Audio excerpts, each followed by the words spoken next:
नमस्कार मित्रों, आप सभी लोगों का अपना दस चैनल में स्वागत है। मित्रों, आज हम सभी लोग देखेंगे सौर मंडल के बारे में। सबसे पहले आज देखते हैं सौर मंडल के बारे में। सभी ग्रहों के बारे में पढ़ेंगे, सूर्य के बारे में पढ़ेंगे। सबसे पहले आज हम सौर मंडल के बारे में देखते हैं। तो चलिए आइए शुरू करते हैं सौर मंडल के बारे में। मित्र, आप सभी लोगों को पता होगा कि जो है सबसे पहले हम सूर्य बनाते हैं। ये सूर्य हैं। अब देखो, अब इनकी दूरी के अनुसार हम सूर्य से सबसे नज़दीक जो है वो कौन सा है, तो वह है बुध। बुध के बाद कौन सा है, शुक्र। शुक्र के बाद है पृथ्वी। पृथ्वी के बाद मंगल। मंगल के बाद यहाँ पे जो है बीच में पट्टी पाई जाती है। किसकी पट्टी पाई जाती है, आप लोगों को पता होगा, क्षुद्र ग्रहों की। ठीक है, ये क्षुद्र ग्रहों की पट्टी पाई जाती है। और क्षुद्र ग्रहों की पट्टी के बाद जो है यहाँ पे अगला जो है ग्रह है बृहस्पति, शनि, अरुण और वरुण। ये कुल 8 ग्रह। 9वां ग्रह आपको पता है कौन सा है, प्लूटो, जिसे यम कहते हैं। यम को 2006 में ग्रहों की श्रेणी से हटा दिया गया है। इसके बाद चलिए सबसे पहले समझते हैं सौर मंडल क्या है। तो मित्रों, सौर मंडल क्या है इसके बारे में देखते हैं। सौर मंडल जो है सूर्य के, अब देखिए ये सूर्य है, तो सूर्य के चारों ओर, सूर्य के ये ग्रह ऐसे घूमते हैं, तो सूर्य के चारों ओर चक्कर लगाने वाले ग्रह क्षुद्र ग्रह और धूमकेतु, ठीक है, और उपग्रह। तो सूर्य के चारों ओर चक्कर कौन लगाते हैं, ग्रह लगाते हैं, उपग्रह लगाते हैं, धूमकेतु और क्षुद्र ग्रह। तो सूर्य के चारों ओर चक्कर लगाने वाले ग्रह, उपग्रह, क्षुद्र ग्रह, धूमकेतु आदि को सौर मंडल कहते हैं। ठीक है, सौर मंडल आपको समझ आ गया होगा। इसे अब परीक्षा में इस परिभाषा से भी क्वेश्चन पूछ लिया गया कि सौर मंडल में कौन परिक्रमा नहीं लगाते, तो याद रखिएगा। ठीक है, तो इसको आपको याद रखना है। इनके सिवा अगर कोई भी ऑप्शन में देता है तो वह आपको टिक करके आना है। अब चलिए इसके बाद देख लेते हैं। देखिए इन सभी ग्रहों का, इन जो 4 ग्रह ये हैं, 4 ग्रह ये हैं, टोटल 8 ग्रह हैं। इन ग्रहों का जो केंद्र बिंदु है वो क्या है, वह है सूर्य। तो इन ग्रहों का केंद्र बिंदु क्या है, सूर्य है। इसके बाद ये जो है, ये कौन सा ग्रह है, बुध। ठीक, ये वाला ग्रह कौन सा है, शुक्र। और ये वाला पृथ्वी। पृथ्वी के बाद ये वाला ग्रह कौन सा है, ये वाला है मंगल। मंगल के बाद कौन सा आएगा, ये बीच में पट्टी जो है ये क्या कहलाएगी, आपको हमने बता दिया है। ठीक है, क्षुद्र ग्रह। ठीक है, इसको लिख लीजिएगा, यहाँ पे जगह कम पड़ जाएगी। चलिए कोई बात नहीं, हम आगे लिख देंगे। इसके बाद ये कौन सा है, ये है बृहस्पति। और इसके बाद ये कौन सा है, बृहस्पति के बाद ये है शनि। शनि के बाद ये कौन सा है, ये है अरुण। और इसके बाद कौन सा है, वरुण। यम को श्रेणी से हटा दिया गया है। ठीक है, इतनी बात समझ में आई। चलिए अब इसके बाद क्या होता है, ये जो सौर मंडल में ये ग्रह किसके चक्कर लगाते हैं, सूर्य के चक्कर लगाते हैं। ठीक है, अब देखो इसमें जो इनका सब जो है चक्कर लगाने का केंद्र बिंदु कौन है, सूर्य है। तो अब सूर्य में जो प्रकाश है वो किसके कारण होता है, तो वो होता है नाभिकीय संलयन के कारण। किसके कारण, नाभिकीय संलयन के कारण। अब देखिए नाभिकीय संलयन क्या होता है, तो नाभिकीय संलयन जो है संलयन, ठीक है, अब नाभिकीय संलयन के कारण होता है। अब देखिए नाभिकीय संलयन क्या होता है, आपको पता है, हाइड्रोजन जो है, 2 हाइड्रोजन 1H1 2 हाइड्रोजन मिलकर, ये पहला हाइड्रोजन और यह दूसरा हाइड्रोजन, 2 हाइड्रोजन मिलकर किसका निर्माण करते हैं, एक जो है हेलियम का निर्माण करते हैं। किसका, हीलियम का। और प्लस में, और साथ में क्या देते हैं, ऊर्जा जो है, ऊर्जा क्या करते हैं, ऊर्जा जो है छोड़ते हैं। ठीक है, तो ऊर्जा को मुक्त करते हैं। जब दो हाइड्रोजन आपस में मिलकर क्या करते हैं, दो हीलियम तथा ऊर्जा को मुक्त करते हैं। इतनी बात समझ में आई। तो यही क्या है, जो ये ऊर्जा है ये किसके रूप में सूर्य में पाई जाती है, यही जो ऊर्जा है सूर्य में प्रकाश के रूप में पाई जाती है। सूर्य में किस रूप में पाई जाती है, सूर्य में प्रकाश के रूप में पाई जाती है। तो यही कारण है कि सूर्य जो है सबसे ज़्यादा क्या है, इसकी उम्र भी है और इसके साथ साथ यह प्रकाश भी, सबसे ज़्यादा ऊर्जा इसी में पाया जाता है। तो सूर्य के जो कह सकते हैं, सूर्य जो है कितने वर्ष, इसकी जो आयु है वह कितनी है, तो सूर्य की जो आयु है वह है 5 बिलियन वर्ष। कितनी है, 5 बिलियन वर्ष, अर्थात यह 5 बिलियन वर्ष तक अपना प्रकाश, अपनी ऊर्जा को देता रहेगा। तो सूर्य की आयु कितनी है, 5 बिलियन वर्ष, ये सूर्य की आयु है। इतनी बात समझ में आई।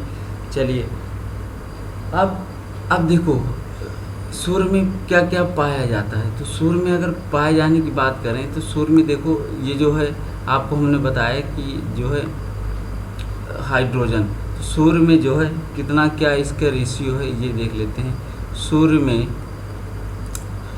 में हाइड्रोजन कितने परसेंट पाया जाता है, हाइड्रोजन, सूर्य में जो है हाइड्रोजन पाया जाता है कितने परसेंट, 71%। ठीक है, अब इसे आप याद कैसे रखेंगे, तो आपको मित्रों पता होगा जो पृथ्वी है, पृथ्वी में जल कितना है, तो आपको याद है कि जो पृथ्वी में जल है वो कितने परसेंट है, 71% जल है। ठीक है, तो उससे आप याद रख लीजिएगा कि जो सूर्य है, सूर्य में हाइड्रोजन कितने परसेंट है, 71%। इसके बाद दूसरा बात करें CO2, CO2 का मतलब क्या हुआ, सॉरी CO2 नहीं होगा, यहाँ पे होगा हीलियम।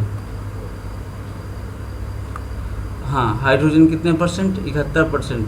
इसके बाद हीलियम देखें तो हीलियम कितने परसेंट होगा, तो हीलियम जो है, हीलियम सूर्य में पाया जाता है 26.5%। कितने परसेंट, 26.5%।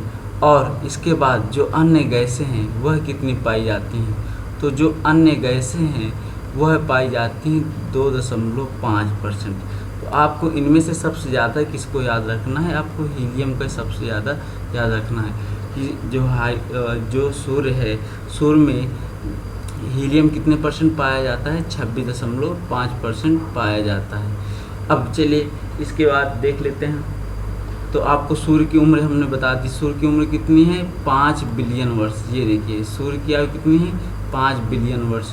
तो इतनी बात समझ आ गई। तो चलिए नेक्स्ट आगे देखते हैं। अब देखो प्रकाश मंडल की बात करें। अब प्रकाश मंडल क्या है, सूर्य ये है, ठीक है। अब सूर्य में क्या होगा, सूर्य का ये केंद्र है। अब ये केंद्र हो गया, ये जो सतह है ये इसे क्या, ये सूर्य की सतह हो गई, ठीक है। तो ये सूर्य की सतह हो गई। अब इसमें क्या है, जो केंद्र है, केंद्र में सूर्य का ताप कितना होगा, तो आपको याद रखना है जो ये क्या है, केंद्र है। और केंद्र में सूर्य का जो है ताप कितना होगा, सूर्य का ताप होगा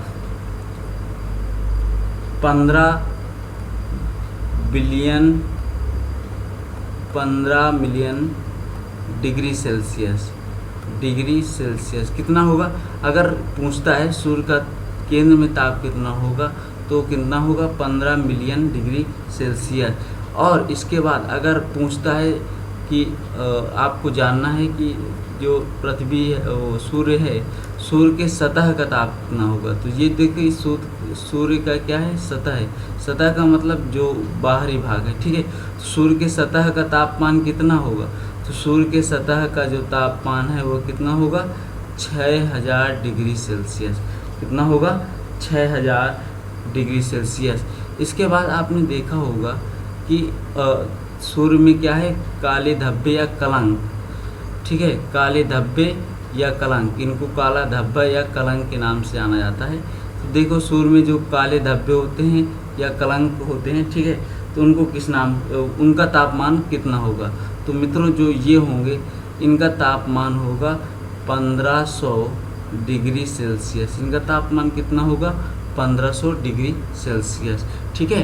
तो इनका तापमान कितना होगा 1500 डिग्री सेल्सियस। तो आपको इन तीनों के तापमान को याद रखना है कि देखिए केंद्र का तापमान कितना है 15 मिलियन डिग्री सेल्सियस और सूर्य के सतह का तापमान कितना है 6000 डिग्री सेल्सियस। और जो इनके धब्बे हैं, ठीक है, धब्बे को क्या कहा जाता है, कलंक कहा जाता है, और इनका तापमान कितना होगा 1500 डिग्री सेल्सियस। इतनी बात समझ आ गई। तो चलिए आगे देखते हैं। अब इसके बाद देखते हैं, अब देखो क्या है कि जब कभी ये देखिए ये सूर्य हो गया और सूर्य के बाद ये पृथ्वी हो गई। आपको पता है कि जो सूर्य है पृथ्वी से कई गुना बड़ा है, ठीक है। अब क्या होता है कि जब कभी सूर्य, ये पृथ्वी है, पृथ्वी के दो ध्रुव हैं, आपको पता होगा, एक उत्तरी ध्रुव है, दूसरा कौन सा है दक्षिणी ध्रुव है, ठीक है। ये वाला भाग उत्तरी ध्रुव और ये वाला दक्षिणी ध्रुव। जब सूर्य का प्रकाश इनके ध्रुवों पर पड़ता है, कहाँ पड़ता है, ध्रुवों पर पड़ता है। देखो 90° उत्तरी ध्रुव पर और ये 90° दक्षिणी ध्रुव पर। तो ये जब उत्तरी ध्रुव पर पड़ता है तो ये क्या होता है, ध्रुवों में ये रंगीन प्रकाश हो जाता है। ध्रुवों में कैसा प्रकाश हो जाता है, रंगीन प्रकाश हो जाता है। और जब ध्रुवों में रंगीन प्रकाश हो जाता है तो इन्हें किस नाम से जाना जाता है। तो अगर जब उत्तरी ध्रुव में पड़ेगा, ये कौन सा ध्रुव है, उत्तरी ध्रुव, इसे यहाँ लिख देते हैं नॉर्थ पोल, नॉर्थ पोल। जब यह प्रकाश उत्तरी ध्रुव में पड़ेगा तो इन्हें किस नाम से जानेंगे, तो जब उत्तरी ध्रुव में पड़ेगा तो इसे जो है अरोरा बोरियालिस,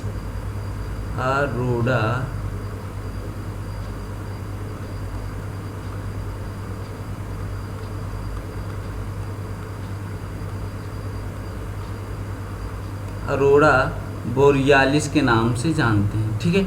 और जब यही सूर्य का प्रकाश दक्षिणी ध्रुव में पड़ेगा तो किस नाम से जानेंगे, तो इसे जानेंगे अरोरा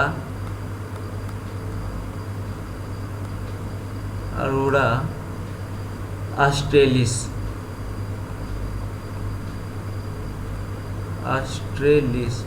तो इसे दक्षिणी ध्रुव में किस नाम से जानेंगे, अरोरा ऑस्ट्रेलियस, ठीक है। तो ये क्या है, सूर्य है, सूर्य का जब प्रकाश उत्तरी ध्रुव में पड़ेगा तो उसे किस नाम से जानेंगे, अरोरा बोरियालिस। और सूर्य जब दक्षिणी ध्रुव में पड़ेगा तो इसे किस नाम से जानेंगे, अरोरा ऑस्ट्रेलिस, ठीक है। इतनी बात समझ आ गई होगी। चलिए आगे चलते हैं। इसके बाद अब देखिए सूर्य ग्रहण पड़ता है। सूर्य ग्रहण कब होता है, सूर्य ग्रहण होता है सूर्य और ये बीच में क्या है, चंद्रमा, पृथ्वी, सूर्य और चंद्रमा, ये है पृथ्वी। तो क्या होता है जब सूर्य और पृथ्वी के बीच में चंद्रमा आ जाता है तो सूर्य, जो पृथ्वी से आप सूर्य को देखेंगे तो नहीं दिखेगा, और जब नहीं दिखेगा तो वहाँ पे क्या हो जाएगा, वो कौन सा ग्रहण होगा, ये हो जाएगा आपका सूर्य ग्रहण। कौन सा ग्रहण हो जाएगा, सूर्य ग्रहण। ये बात आपको याद रखनी है, सूर्य ग्रहण हो जाएगा।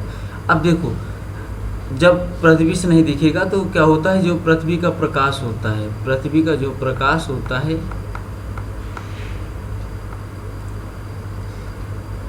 अब पृथ्वी का प्रकाश होता है, इस तरह प्रकाश निकलता है। जब यह पृथ्वी का प्रकाश निकलता है तो क्या होता है कि जो इसकी बाहरी परत है, इसकी ये जो बाहरी लेयर है, यह जो है पृथ्वी से दिखाई पड़ती है। ये जो बाहरी लेयर है क्या होता है, पृथ्वी से दिखाई पड़ती है। जो ये बाहरी परत गोला जो है छल्ला टाइप दिखाई देता है, तो इसे किस नाम से जाना जाता है, तो इसे जाना जाता है, इसे कहते हैं कोरोना। क्या कहते हैं, कोरोना, या फिर इसे दूसरा नाम और किससे नाम जानते हैं, किरीट, कोरोना या किरीट के नाम से भी जानते हैं। अब देखो कोरोना या क्रीट के नाम से जाना जाता है, और इसे और भी नाम से जाना जाता है, जिसे इसका दूसरा नाम आ जाएगा सूर्य मुकुट। इसे किस नाम से जानेंगे? सूर्य मुकुट। और डायमंड रिंग, तो डायमंड रिंग के नाम से भी जानते हैं, और डायमंड रिंग को हिंदी में कहेंगे हीरक वलय। ठीक है, तो इन नामों से अगर आपको पूछा जाता है, कोई भी नाम दे दिया जाता है, तो आप इसे अच्छे से याद कर लेना। तो अब जब पृथ्वी का जो ये सूर्य का प्रकाश निकल रहा होता है, तो ये अगर गोलाकार में दिखाई देता है बाहरी भाग, तो उसे कोरोना, क्रीट, सूर्य मुकुट, डायमंड रिंग या हीरक वलय के नाम से जानते हैं। ठीक है, इतनी बात समझ आ गई। और एक चीज़ इसमें याद रख लीजिएगा कि जो सूर्य ग्रहण होता है, तो सूर्य ग्रहण होता है, यह इसका अधिकतम समय क्या होता है? तो जो सूर्य ग्रहण हो रहा है, इसका जो अधिकतम समय है वो 8 मिनट से ज़्यादा नहीं हो सकता। ये बात आप अच्छे से नोटिस कर लीजिएगा कि जो सूर्य ग्रहण होता है वह 8 मिनट से ज़्यादा का नहीं हो सकता। अधिकतम कितने मिनट तक हो सकता है? 8 मिनट तक हो सकता है। अब इसके बाद दूसरी बात, सूर्य का प्रकाश पृथ्वी पर आने में कितना समय लगाता है?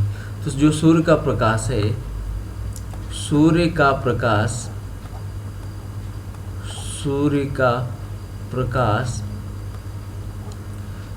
पृथ्वी तक आने में, सूर्य का प्रकाश पृथ्वी तक आने में कितने मिनट का दूरी तय करते हो, कितना मिनट लगाता है? तो आपको याद रखना है 8 मिनट 16 सेकेंड। 8 minute 16 second. कहीं कहीं पर भी आपको 8 मिनट 20 सेकेंड देगा। तो आपको ये दो ऑप्शन में जो भी नज़दीक लगे उसको टिक करके आइएगा। ठीक है, तो सूर्य का प्रकाश पृथ्वी तक आने में कितना समय लगाता है? 8 मिनट 16 सेकेंड। अब इसके बाद देख लेते हैं घटना जो है अपसौर उपसौर की।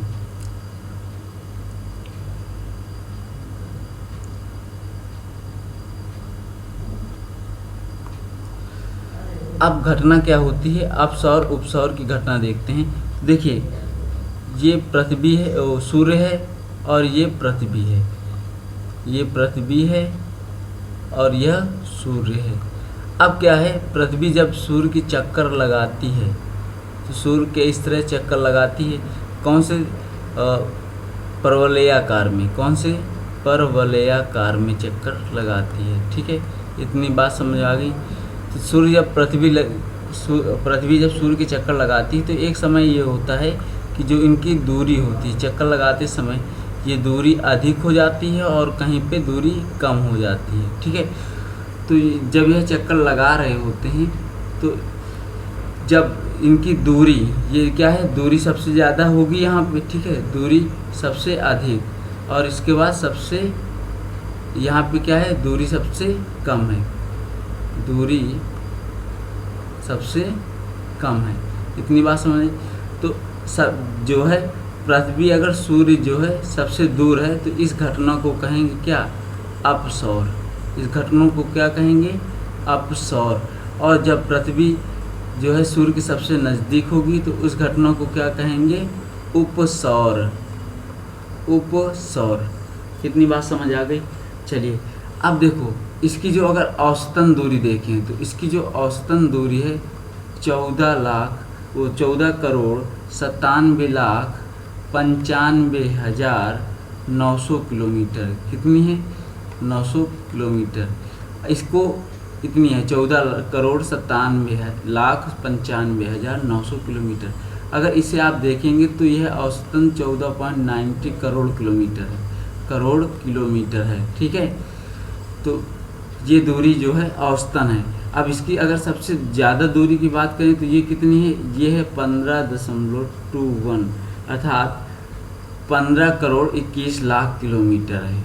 और यही चीज़ अगर देखें कि जो इसकी सबसे कम दूरी उपसौर, इसकी सबसे कम दूरी कितनी है? तो इसकी सबसे कम जो दूरी है 14.70 किलोमीटर। करोड़ किलोमीटर। ठीक है, तो ये जो है सबसे कम दूरी है। ये क्या है, सबसे कम दूरी है।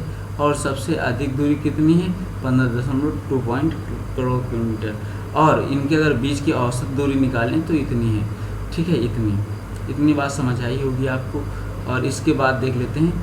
अब देखो, जो दूरी अगर हम बात करें, पृथ्वी की दूरी किस नाम से जानते हैं, तो पृथ्वी की जो दूरी होती है उसे हम क्या कहते हैं, खगोलीय दूरी। किसको, पृथ्वी की जो यह दूरी है इसे किस नाम से जाना जाता है, खगोलीय दूरी के नाम से जाना जाता है। अब देखो, जो उपसौर होता है, उपसौर ये कब मनाया जाता है, तो ये उपसौर जो मनाया क्या जाता है, ये जो होता है, ये होता है 3 जनवरी को। कब होता है, 3 जनवरी को। और जो अपसौर होता है ये कब होता है, 4 जुलाई को। कब होता है, 4 जुलाई को। तो ये कब होता है, 4 जुलाई को। उपसौर होता है 3 जनवरी को, अपसौर होता है 4 जुलाई को। इतनी बात आपको समझ आ गई होगी। जो अपसौर है, अब एक चीज़ और देख लेते हैं, अपसौर को इंग्लिश में क्या कहते हैं, ये उपसौर को। तो उपसौर जो है इसको इंग्लिश में कहते हैं एपिहिल्सन। ठीक है, और जो अपसौर है इसको इंग्लिश में कहते हैं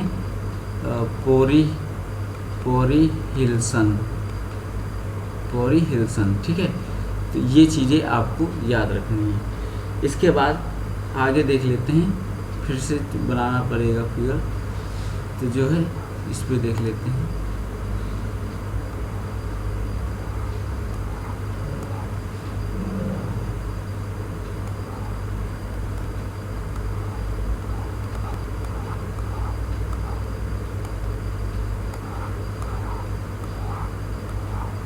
चलिए कोई बात नहीं, इसको बना लें फिर से। अब देखो, ये क्या है, हमने बताया था ये सूर्य है। क्या है, सूर्य है। और सूर्य से जो सबसे नज़दीक ग्रह कौन सा है, बुध है। ये कौन सा है, बुध है। बुध के बाद कौन सा है, बुध के बाद शुक्र है। शुक्र के बाद कौन सा ग्रह है, शुक्र के बाद है पृथ्वी। और पृथ्वी के बाद कौन सा ग्रह है, पृथ्वी के बाद है मंगल। और मंगल के बाद ये जो एक पट्टी गई है इसे क्षुद्र ग्रह कहते हैं, क्षुद्र ग्रहों की पट्टी गई है। और मंगल के बाद फिर कौन सा है, फिर ग्रह आता है बृहस्पति। कौन सा ग्रह आता है, बृहस्पति। और बृहस्पति के बाद फिर कौन सा आता है, शनि। शनि के बाद कौन आता है, अरुण। और फिर वरुण। इतनी बात समझ आ गई। ठीक है, अरुण और वरुण ये ग्रह हो गए। ठीक है, अब क्या है कि ये तो सूर्य से दूरी के अनुसार ये क्रम है, सूर्य से दूरी के अनुसार क्रम है। अगर हम बात करें आपसे कि सबसे जो बड़ा ग्रह कौन सा है, तो वह है बृहस्पति। बृहस्पति क्या है, सबसे बड़ा ग्रह है। ठीक है, अब इन 4 ग्रहों को किस नाम से जानते हैं, तो मित्र इन 4 ग्रहों को नाम से जानते हैं आंतरिक ग्रह। इनको क्या कहते हैं, आंतरिक ग्रह। इन 4 ग्रहों को आंतरिक ग्रह कहते हैं। और इन 4 ग्रहों को किस नाम से जानते हैं, बाह्य ग्रह। किस नाम से कहते हैं, बाह्य ग्रह। अब इन्हें आंतरिक ग्रह कहते हैं या फिर इन्हें पृथ्वीय ग्रह, इन्हें और किस नाम से जानते हैं, पृथ्वीय ग्रह। और ये जो है बृहस्पति, शनि, अरुण, इसे बाह्य ग्रह कहते हैं। और दूसरे किस नाम से कहते हैं, जानते हैं, बृहस्पतीय ग्रह के नाम से जानते हैं। इन्हें किस नाम से, बृहस्पतीय ग्रह के नाम से भी जानते हैं। इतनी बात समझ आई होगी आपको। अब देखिए, सब जो है अब इनके एक तरह से क्रम से एक एक ग्रहों को पढ़ लेते हैं। सबसे पहले कौन सा है, बुध। अब बुध के बारे में देख लेते हैं। जो बुध है ये क्या है, सबसे छोटा ग्रह है। बुध क्या है, बुध जो है सबसे छोटा ग्रह है। बुध जो है वह कैसा क्या है, सबसे छोटा ग्रह है।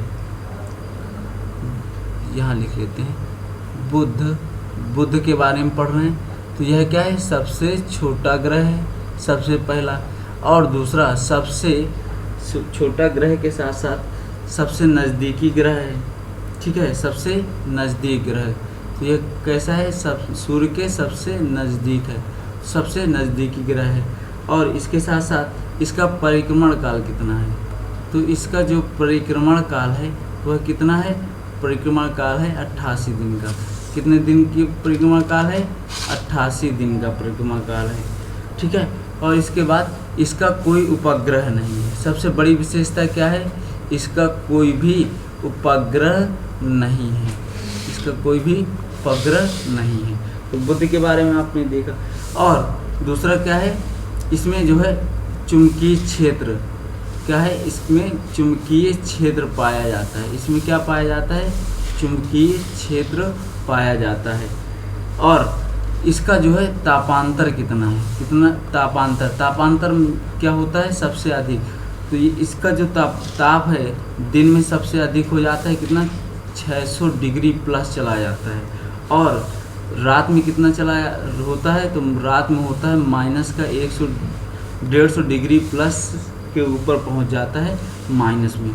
ठीक है, तो जो इनका ताप निकल के आएगा वो कितना निकल के आएगा? जो इनका तापांतर होगा 600 डिग्री सेल्सियस। कितना? 600 डिग्री सेल्सियस। तो जो इनका तापांतर, बुध ग्रह का तापांतर कितना है? 600 डिग्री सेल्सियस। इतनी बात समझ आई होगी। ये तो रहा बुध की विशेषता। अब नेक्स्ट देख लेते हैं शुक्र की। अब देखो शुक्र क्या है? देखो शुक्र जो है ये सबसे नज़दीक किसके है? तो यह जो है सबसे नज़दीक है किसके? सबसे नज़दीक है पृथ्वी के। तो यह सबसे नज़दीक किसके है? पृथ्वी के सबसे नज़दीक है, पहला ऑप्शन। दूसरा ऑप्शन क्या है? ये तो पहला ऑप्शन हो गया। अब दूसरा क्या हो गया? सबसे नज़दीक है पृथ्वी के है। और दूसरा क्या है? सबसे चमकीला ग्रह। अगर आपसे पूछा जाता है सबसे चमकीला ग्रह कौन सा है, तो वह होगा शुक्र। तो यह क्या है? सबसे चमकीला ग्रह है। दूसरा, यह सबसे गर्म गैस है, गर्म ग्रह है। बहुत लोग क्या करते हैं? बुध को ही गर्म गैस मान लेते हैं, क्योंकि वो क्या है? सूर्य के निकट होने के कारण। लेकिन मित्र वो नहीं, ये है, शुक्र है। तो कारण क्या है? इसमें जो CO2 है, CO2 के कारण जो है ताप क्या होता है? अत्यधिक बढ़ जाता है। जब अत्यधिक बढ़ जाता है, अब इसमें CO2 कितनी % पाई जाती है? 98%। अब जब 98% CO2 इस ग्रह में पाई जाती है, तो हल्के से भी ताप पड़ने पे काफ़ी जो है जो तापांतर है बढ़ जाता है। ठीक है, इस कारण क्या है? शुक्र सबसे गर्म गैस है, तो गर्म ग्रह है। अब देखो इसके बाद क्या है? इसे और किस नाम से जानते हैं? तो इसे सुबह का तारा, ठीक, कामा, इसे भोर का तारा, इसे भोर का तारा के नाम से, या फिर पृथ्वी की बहन। अब पृथ्वी की बहन के नाम से जानते हैं। अब देखो पृथ्वी की बहन के नाम से क्योंकि जो है यह पृथ्वी के जो है आकार और द्रव्यमान में एक समान है। पृथ्वी के आकार में समान होने के कारण इसको क्या कह दिया गया? पृथ्वी की बहन नाम दे दिया गया। ठीक है, अब देखो इतनी बात समझ आ गई होगी आप लोगों को। चलो अब देखो दो ग्रह हैं, दो ऐसे ग्रह हैं। अब दो ऐसे ग्रह कौन कौन से हैं ये देख लेते हैं। एक जो है शुक्र, एक कौन? शुक्र, और एक जो है अरुण। ये ग्रह क्या होते हैं? विपरीत दिशा में चक्कर लगाते हैं। विपरीत दिशा का मतलब, अब बाकी के शेष जो ग्रह हैं वह कैसे घूमते हैं? पश्चिम से पूर्व की ओर घूमते हैं। और जो ग्रह हैं वो कैसे घूमते हैं? पश्चिम से पूर्व की तरफ घूमते हैं। लेकिन एक शुक्र और दूसरा वरुण, ये दो ग्रह ऐसे हैं जो पूरब से पश्चिम की ओर चक्कर लगाते हैं। पूरब से पश्चिम की ओर चक्कर लगाते हैं। इतनी बात समझ आई? तो जब यह पूरब से पश्चिम की ओर चक्कर लगाते हैं तो ये दो, तो इनका देखो, अब जब विपरीत दिशा में लगाते हैं तो हम लोग पृथ्वी में रहते हैं। तो पृथ्वी में सूर्योदय कहाँ, किस तरफ होता है? तो पृथ्वी में जो सूर्योदय होता है वह किस साइड होता है? तो आपको पता है वह होता है पूर्व की तरफ। वह किस तरफ होता है? पूर्व की तरफ। और लेकिन शुक्र और दूसरा वरुण, शुक्र और वरुण में जो सूर्योदय होगा वो किस साइड होगा, वो होगा पश्चिम में, क्योंकि यह क्या करते हैं, उल्टा चक्कर लगाते हैं। ठीक है, तो यह इनका जो वो होगा किस साइड होगा, पश्चिम में होगा। इतनी बात समझ आई होगी। चलिए अब इसके बाद हमने देखो बुध को देख लिया, शुक्र को देख लिया, अब देखते हैं पृथ्वी को। अब पृथ्वी क्या है, अब आपको पता है कि पृथ्वी के बारे में देखना है, चलो यहाँ देख लेते हैं। अब देखो पृथ्वी के बारे में देखते हैं। अब पृथ्वी के बारे में क्या देखना है, तो ये इसका ग्रह, ये ग्रह कैसा है, ये नीला ग्रह है। कैसा ग्रह है, नीला ग्रह है। क्यों, क्योंकि यहाँ पे जल की अधिकता है। ठीक है, जल की अधिकता है। अब आपको पता होगा जो इसका झुकाव है, झुकाव कितना है, तो इसका जो झुकाव है वह है 23.5 अंश। इसका झुकाव कितना है, पृथ्वी कितने अंश झुकी हुई है, 23.5 अंश, किसके, सूर्य के आपेक्ष। ठीक है, और यह सूर्य के चक्कर कितने दिन में लगा पाती है, कितने समय में लगा पाती है, तो यह है जो है सूर्य के चक्कर 23 घंटे 56 मिनट 4 सेकंड में क्या ये जो है ये घूर्णन गति करती है, अपने अक्ष के परितः घूम जाती है। ठीक है, और अगर बात करें सूर्य के चक्कर, जिसे कहेंगे परिक्रमण गति, क्या कहेंगे, परिक्रमण गति, तो यह परिक्रमण गति कितने दिन में पूरा करती है, तो यह पूरा करती है 365 दिन 6 घंटे में पूरा करती है। कितने, 365 दिन 6 घंटे में पूरा करती है। ठीक है, इतनी बात समझ आई। तो पृथ्वी के बारे में इतना ही। और इसके बाद दूसरा ग्रह देख लेते हैं, मंगल। अब देखो मंगल के बारे में क्या देखना है, जो मंगल ग्रह है, मंगल ग्रह को दूसरा नाम किस नाम से जानते हैं, तो आपको पता होगा मंगल ग्रह को लाल ग्रह के नाम से जानते हैं। किस ग्रह के नाम से जानते हैं, लाल ग्रह के नाम से जानते हैं। और इसका लाल ग्रह जो है, लाल ग्रह क्यों कहा जाता है इसे, लाल ग्रह इस वजह से कहा जाता है क्योंकि इसमें आयरन ऑक्साइड की अधिकता पाई जाती है। किसकी, आयरन ऑक्साइड की अधिकता पाए जाने के कारण इसे लाल ग्रह कहा जाता है। और यह देखो जैसे जिस तरह पृथ्वी अपने अक्ष पर झुकाव लिए हुए है, तो इसका भी एक झुकाव है। इसका वो पृथ्वी 23.5 अंश झुकी है और यह कितना अंश है, 25 अंश जो है, 25 अंश झुकी हुई है। तो इसका झुकाव कितना है, 25 अंश है। और देखिए पृथ्वी के बाद सबसे ज़्यादा जो है जीवन यापन करने की जो अधिकता पाई गई है वो किस ग्रह पर पाई गई है, मंगल ग्रह पर पाई गई है। ठीक है, और जो है इसके दिन रात पृथ्वी की भांति हैं। दिन रात किसकी भांति है, पृथ्वी की रात, अर्थात 24 घंटे में 24 घंटे का इसकी दिन रात की प्रक्रिया इसमें भी है। और इसके बाद नेक्स्ट देख लेते हैं। अब इसके बाद इसके दो उपग्रह कौन कौन से हैं, तो जो मंगल के 2 उपग्रह हैं वो कौन है, फीबोस और डीमोस। कौन से हैं, फीबोस और डीमोस। इसी तरह पृथ्वी के जो उपग्रह कौन है, तो पृथ्वी का एकमात्र उपग्रह है, कौन है, वो है चंद्रमा। आपको पता होगा ये पृथ्वी है, पृथ्वी के जो उपग्रह है वो कौन है, पृथ्वी का जो उपग्रह है वह है चंद्रमा। ठीक है, और चंद्रमा के बारे में क्या है, चंद्रमा के बारे में बहुत कुछ है। जैसे चंद्रमा के अध्ययन को क्या कहा जाता है, तो इसको चंद्रमा के अध्ययन को सेलेनोलॉजी कहा जाता है। सेलेनोलॉजी कहा जाता है। जो चंद्रमा है उसका अध्ययन किसके अंतर्गत किया जाता है, सेलेनोलॉजी के अंतर्गत किया जाता है। और चंद्रमा का अपना प्रकाश नहीं है। चंद्रमा किस जो है चमकता है, वह किसके कारण चमकता है, सूर्य के कारण चमकता है। और जो है चंद्रमा में जो है, इतनी बात समझ में आ गई। और चंद्रमा के बारे में अगर और देखें तो देखो जो है जब पृथ्वी के सबसे नज़दीक आ जाता है तो इसे जो है सुपर मून कहा जाता है। इसे क्या कहा जाता है, सुपर मून कहा जाता है। और यही जब जो है